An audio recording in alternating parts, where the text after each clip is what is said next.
What if I told you that one of the biggest royal scandals of the last decade was never really about money? For years, Prince Harry and Meghan Markle were dragged through the headlines over renovations at Frogmore Cottage. The public was told to be outraged. Taxpayer money, luxury upgrades, royal excess. But now, the very same property may be renovated again, and suddenly, the outrage has vanished. So what changed? The answer might tell us everything we need to know about how the royal media machine really works. Hello everyone, and welcome back to the channel. Today we're diving into a story that perfectly highlights one of the biggest double standards surrounding Prince Harry and Meghan Markle. Frogmore Cottage is back in the news. Reports suggest the property could undergo another round of renovations, potentially even being divided back into multiple units. But here's the strange part. When Harry and Meghan lived there, every renovation detail became front-page news. Now that they're gone, the media response has been noticeably quieter. So what happened to all that taxpayer outrage? Let's get into it. Frogmore Cottage controversy. Let's start with a quick reminder. Frogmore Cottage became Prince Harry and Meghan's official UK residence after their marriage. At the time, the property wasn't a pristine royal home. According to official reports, it consisted of several separate units and required significant work before it could function as a family residence. The renovations reportedly cost around £2.4 million. And that's where the media storm began. For months, headlines painted the project as a symbol of royal extravagance. Every detail was scrutinized. Every rumor was amplified. Every expense became another reason to attack Harry and Meghan. Yet one fact often got buried beneath the outrage. Harry and Meghan eventually repaid the full renovation cost. The money was returned. The debt was settled. By any reasonable standard, the issue should have been over. But the criticism never stopped. And that's what makes today's story so interesting. The headlines that never made sense.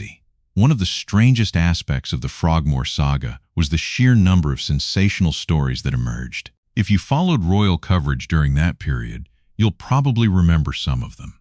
Luxury renovations, exotic upgrades, wild claims about custom features and extravagant demands.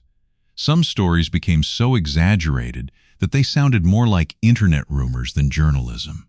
And that's where many observers started asking questions.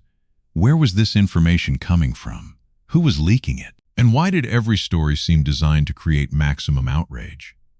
The reality is that most people never saw the property. Most people never knew the actual renovation plans. Yet many had already formed strong opinions based entirely on headlines. That's the power of repetition. When the same narrative appears over and over again, it begins to feel like fact, even when the evidence is thin. And that pattern wasn't limited to Frogmore Cottage. It became a recurring theme throughout Meghan's time in the royal family. Now property may change again. Fast forward to today. Reports suggest Frogmore Cottage could once again undergo significant changes. Some reports even suggest the property may be subdivided back into multiple residences. Think about that for a moment. The same property that sparked years of controversy.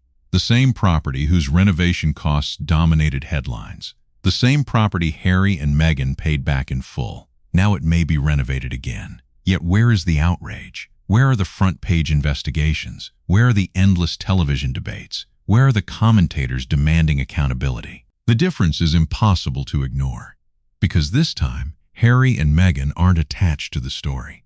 And without Harry and Meghan, the story suddenly isn't nearly as useful. Double standard. This is where the discussion becomes bigger than Frogmore Cottage itself. The real issue isn't the property.